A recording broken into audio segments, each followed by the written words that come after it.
Olá, sejam todos muito bem-vindos. O Cidadania de hoje vai falar de medicina e novos tratamentos, que à primeira vista podem parecer um tanto curiosos e surpreendentes. Nosso convidado, o Dr. Carlos Rodrigo Zárate Blades, mestre em microbiologia, PhD em ciências e imunologia pela USP, diretor do programa de pós-graduação em ciências médicas pela Universidade Federal de Santa Catarina.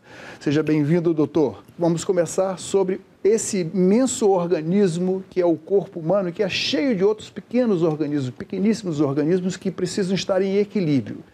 E nós vamos falar do que acontece quando esses organismos saem do nosso corpo, como, por exemplo, em tratamentos de antibióticos por longo tempo ou em tratamentos de quimioterapia.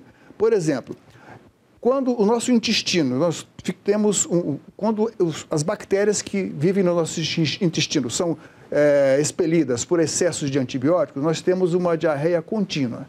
E descobriu-se há algum tempo atrás que o transplante de fezes, vejam só, pode curar essa pessoa. Como funciona esse esquema da microbiota, professor?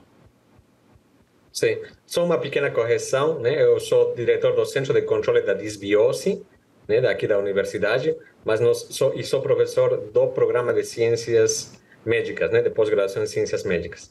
Então, Paulo, respondendo à tua pergunta, sim, existe um componente muito importante no nosso corpo, né, que está associado ao nosso corpo, na verdade, que é esse conjunto de bactérias e outros micro-organismos que vivem conosco. Então, eles estão presentes nas nossas mucosas, na nossa pele, basicamente em todas as nossas superfícies, tanto externas como internas, e eles nos fazem muito bem, porque eles fazem uma grande quantidade de funções que a gente não consegue fazer, que nossos genes não são suficientes para fazer.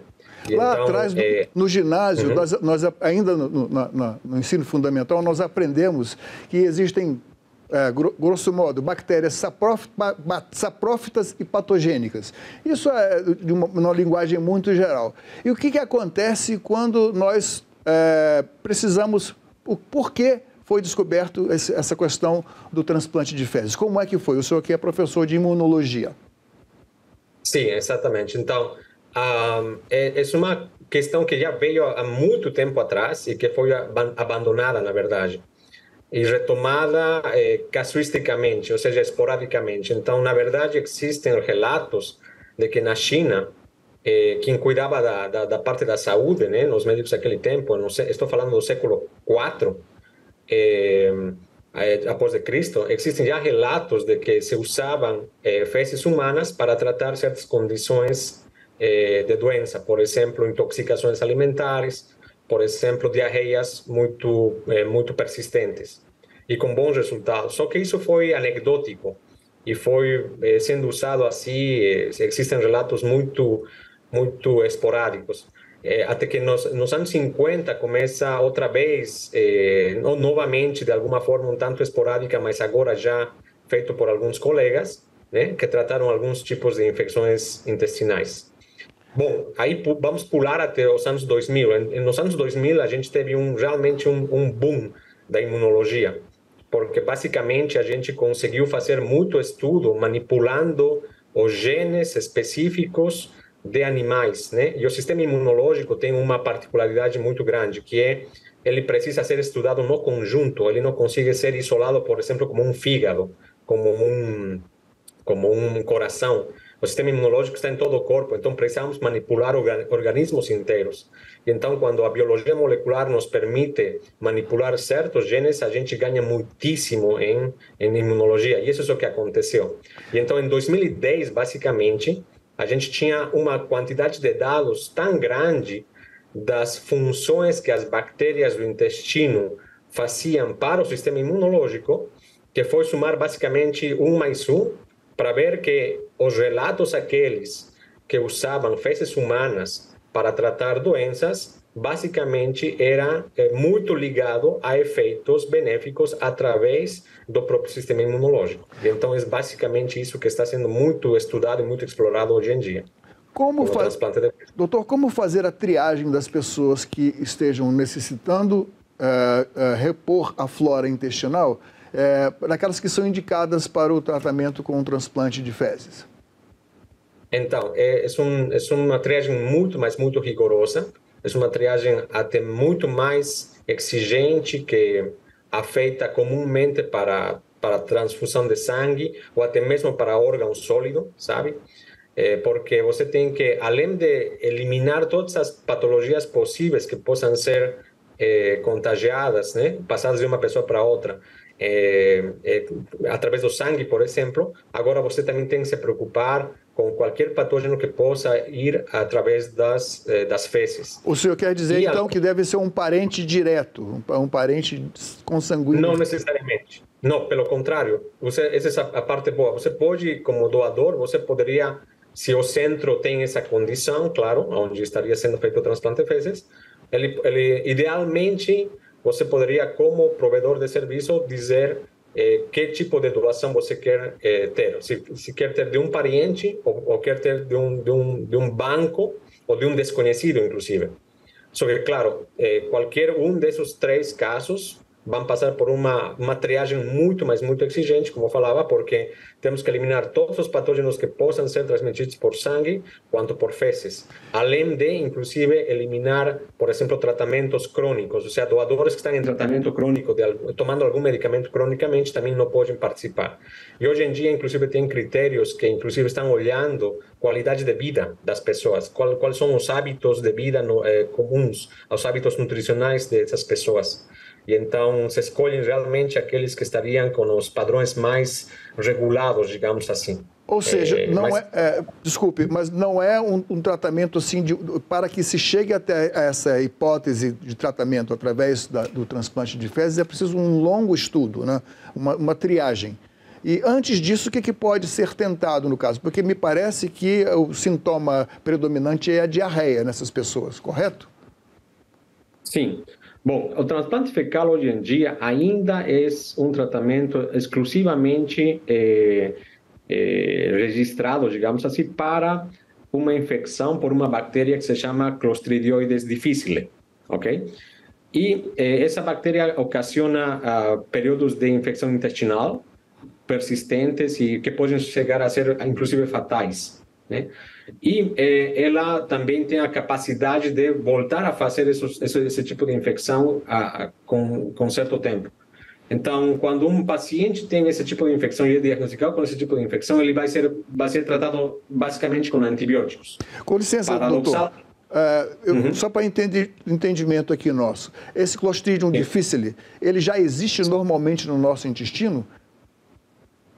Então, nós temos cepas que são comensais e cepas que são toxigênicas, ou seja, que fazem toxinas, que são as que de fato ocasionam esses episódios de doença.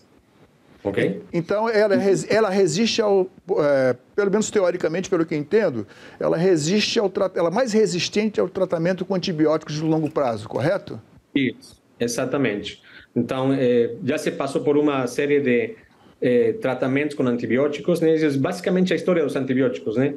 Somos um pouco vítimas do nosso próprio sucesso. Quero dizer que a gente desenvolve um antibiótico, usamos esse antibiótico até que a bactéria nos ganha e ela cria uma resistência a ele. E isso mesmo que aconteceu com o Clostridioides difficile.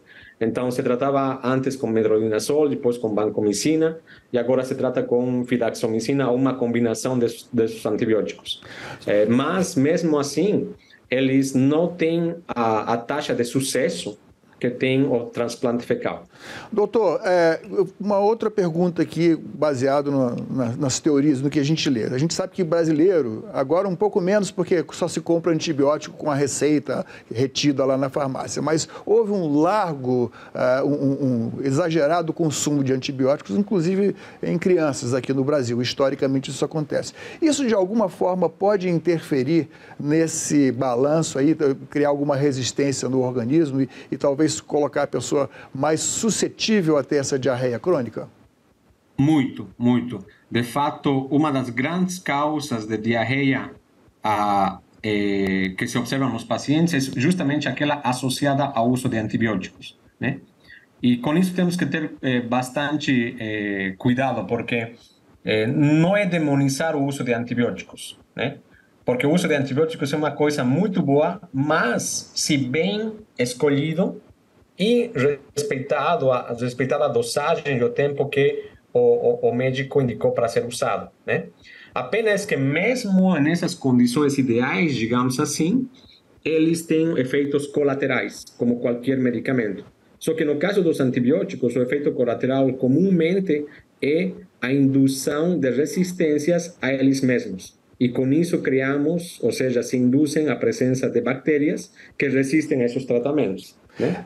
E esse é um dos grandes problemas em saúde mundial hoje em dia. Se calcula que em 2050, se seguimos ao passo do tipo de uso de antibióticos que estamos fazendo e o aparecimento de resistências bacterianas, se calcula que em 2050 não vamos ter chance de competir com elas. Elas vão ter criado tantas resistências que a gente não vai conseguir fazer novos antibióticos quanto os necessários. Essa bactéria, o Clostridium difficile, que é mais resistente aos antibióticos e se torna nociva ao organismo causando essa diarreia, ela é fácil de detectar no laboratório? Parcialmente. Primeiro, o nome dela mudou, era Clostridium difficile, hoje em dia é Clostridioides difficile. É só uma pequena correção que fizeram na denominação da bactéria. Bom, sim, os procedimentos são rotineiramente feitos nos laboratórios, mas ela exigiu também uma melhora nos métodos diagnósticos. Mas se a gente pensa bem no tipo de diagnóstico que é feito, não é um procedimento complicado. Doutor, vamos mudar um pouco de assunto, mas ainda falando aqui em termos de microbiota, desses organismos que vivem no nosso corpo e que podem ser muito úteis para os tratamentos médicos. O senhor também chefia um centro de pesquisa que está desenvolvendo uma experiência com aquelas mães que mães que estão amamentando e que não têm leite em quantidade suficiente para seus próprios filhos. Eu queria que o senhor descrevesse como funciona essa experiência. Sim. Exatamente. Qual é o método utilizado, né, da coleta e inoculação.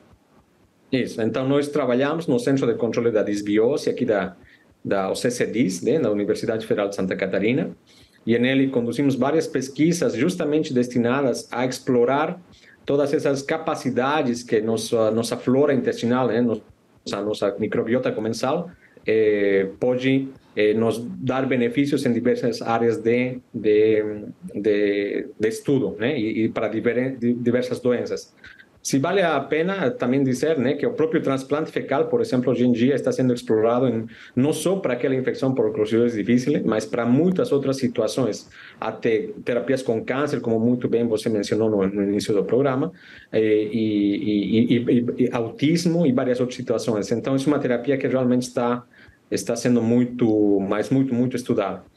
Mas baseado nisso, né, se pensamos que a microbiota comensal está presente em todo o nosso corpo, né? Nós temos microbiotas na pele, microbiotas na cavidade oral, no trato gastrointestinal, no trato geniturinário, no trato respiratório, etc.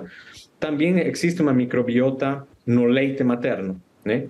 E estudos justamente a partir de 2011 mostraram que grande parte daquele conhecimento que a gente tem, né, a respeito dos maravilhosos efeitos que o leite materno consegue dar para o bebezinho, estão justamente baseados na presença de um conjunto de micro-organismos no leite materno de cada mãezinha que dá a cada filhinho.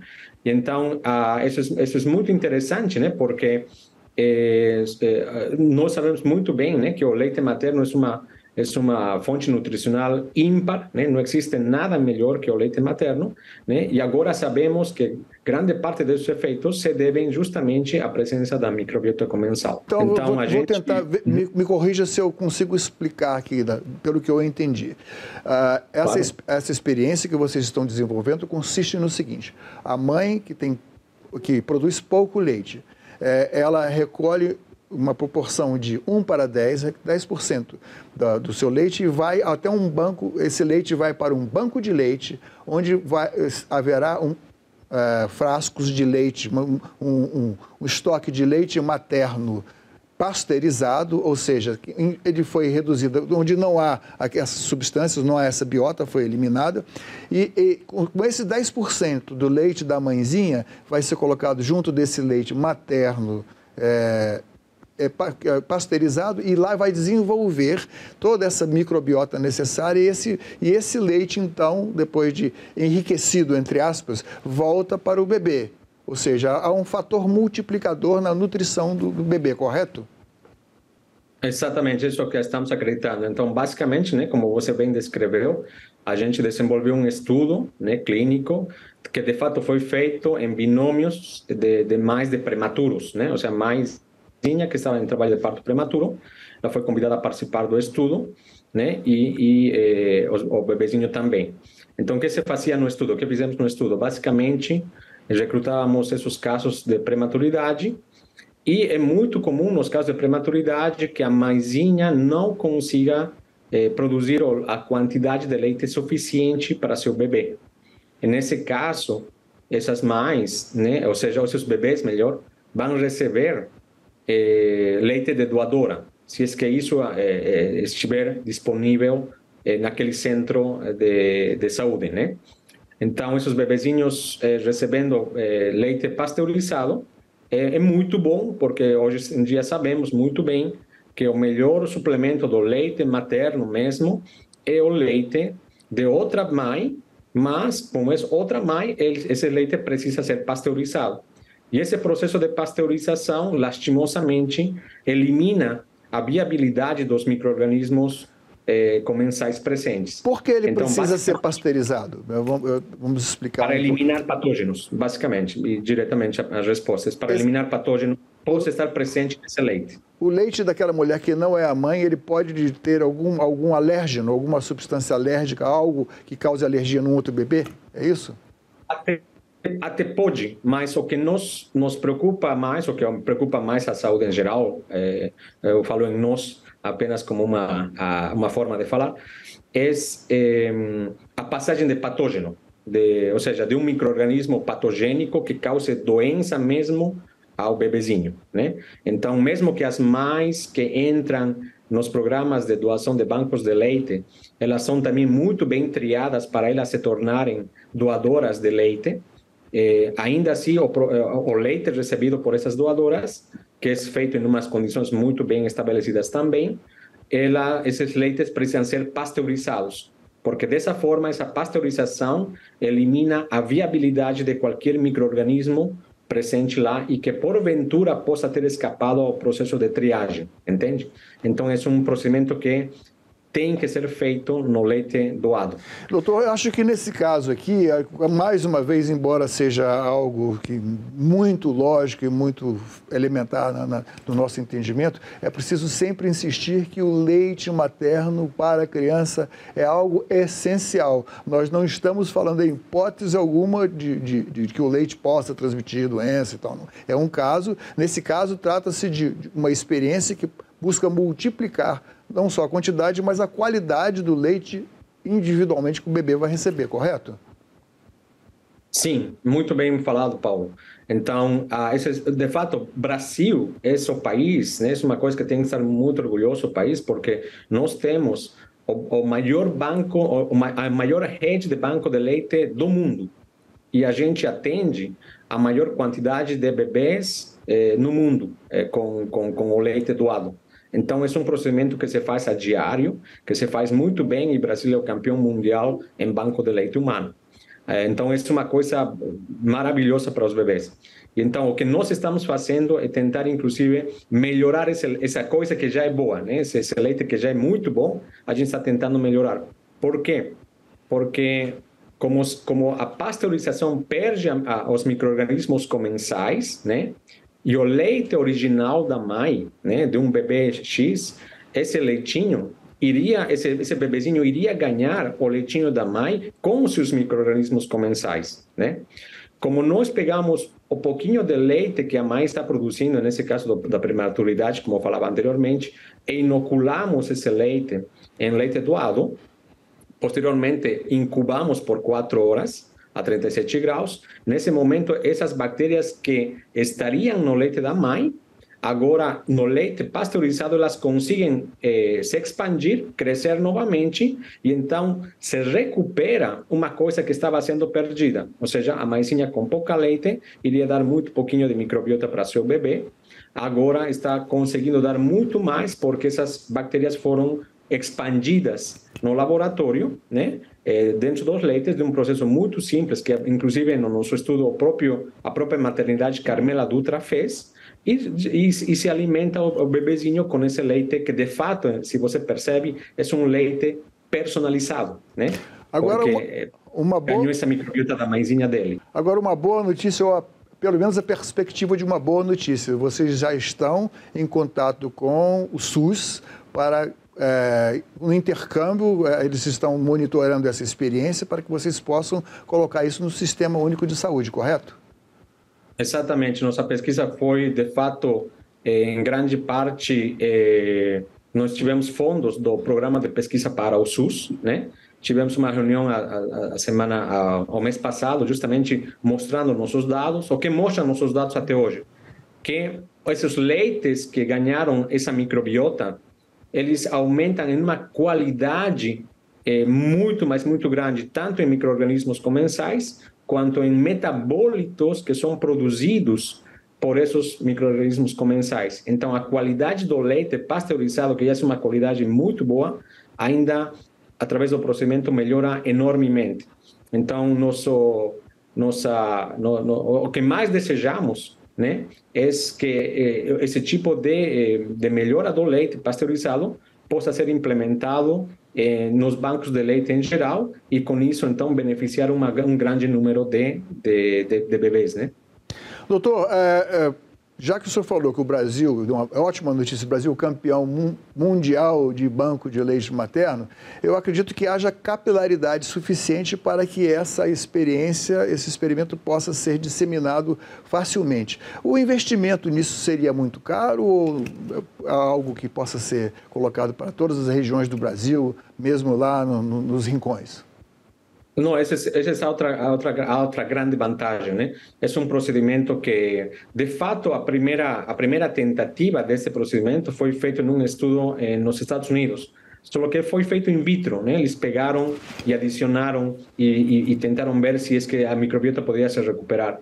Mas o que nós fizemos é, em base a esse estudo inicial, a gente ver se realmente isso poderia ser feito, se os mesmos, melhor, se isso poderia ser feito em condições de vida real, né? Em maisinha que está chegando na maternidade e que resulta ser que ela não consegue produzir o leite, se a maternidade consegue fazer o procedimento, né? E o bebezinho, de fato, ao longo da sua internação no hospital, pode receber esse leite melhorado. E a gente percebe que sim, que é um procedimento que pode ser feito, né? A maternidade Carmela Dutra abraçou esse procedimento de uma forma muito boa, excelente, né? Não tiveram que basicamente melhorar ou alterar nenhum processo de trabalho lá, né? Além dos passos especificamente necessários para isso. Então, teve um investimento mínimo. E o que nós estamos vendo a nível molecular, né? Estamos analisando muito em detalhe quais micro-organismos foram inoculados, quais micro-organismos se expandem, quais metabólitos esses micro-organismos usam e que outros metabólitos eles produzem, né? E através disso estamos conseguindo saber exatamente o que está sendo melhorado nesses leites, né? Então, mas em termos de operacionalização, é um procedimento que muito facilmente poderia ser estendido à rede de bancos de leite no Brasil. Doutor, agora vamos rodar um pouquinho para trás aqui para explicar o que é disbiose e qual o objetivo fundamental do Centro de Controle da Disbiose conduzido pelo senhor. Perfeito, Paulo, que bom detalhe que você falou. Então, a disbiose é basicamente uma palavra que se usa para descrever a alteração na comunidade de micro-organismos que devem estar presentes num determinado local, né? No nosso caso de saúde, né? Num local do corpo. Então, por exemplo, nós temos uma microbiota, né? Um conjunto de micro-organismos, isso se chama microbiota, né? Que está presente, por exemplo, no intestino, né? Só que se nós alteramos essa microbiota, por exemplo, por uso de drogas, incluindo os próprios antibióticos mal usados ou em muita quantidade ou mal prescritos, se usamos, por exemplo, se abusamos de alimentação, por exemplo, muito gordurosa e coisas do tipo, então nós alteramos essa comunidade, vão a surgir indivíduos que antes não estavam em grande quantidade, vão desaparecer alguns e vão aparecer outros novos. E essa comunidade assim alterada, essa que pode induzir doença. E essa alteração dessa comunidade de micro-organismos, essa microbiota alterada, é que chamamos de disbiose. E manter esse equilíbrio é o objetivo maior, estudar sobre esse equilíbrio é o objetivo maior da sua pesquisa, né? Doutor, muito obrigado. Foi uma honra recebê-lo aqui no Cidadania.